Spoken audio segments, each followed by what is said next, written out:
Okay, let us discuss names and addresses. Okay, just in the last video, we have actually seen like how we can actually address a machine or an application. Okay, we have seen like to address a server or an application or something like that, you need that sort of IP address of the host on which the server is actually running.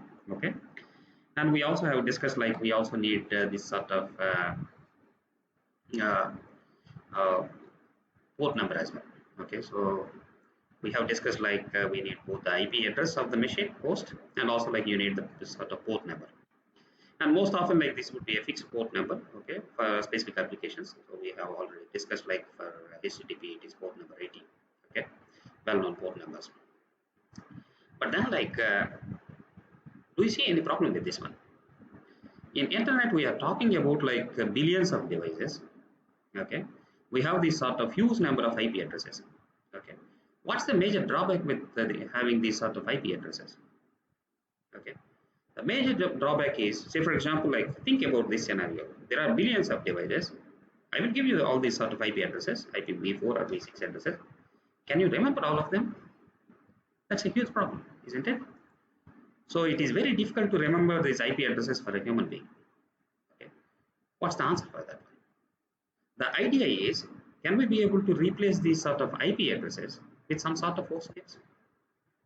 Say for example, I call this machine Satish.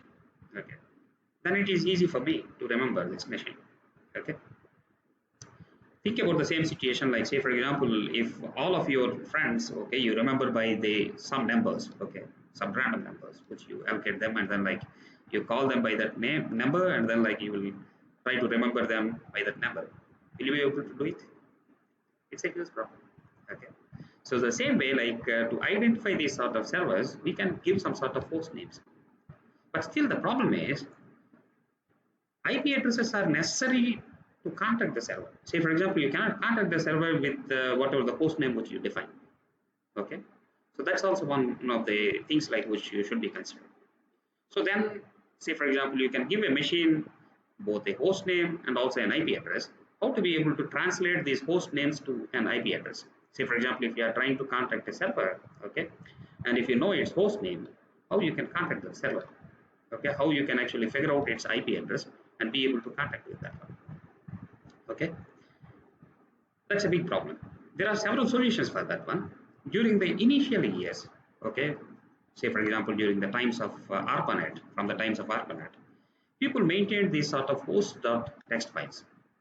So these text files contains the name address tables. So that means like say for example in this list, like say for example this machine has maintained this sort of host.txt file, which actually says like 127.0.01 is like this is default local host, okay, and for all other addresses, IP addresses which it knows, it has given a name. Say for example 138.48.32.99 it is Babes, okay, something else, okay, so all other names are given for that one.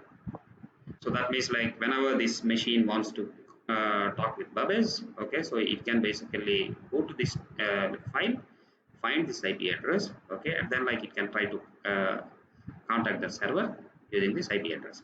Great, okay. But the point is, if my machine is maintaining this list of all the known servers, okay, it has to contact, this file becomes pretty huge, and I have to update this file regularly, isn't it? Say for example, some of the servers may actually change their IP addresses and so and so. Then you have to regularly update this host file.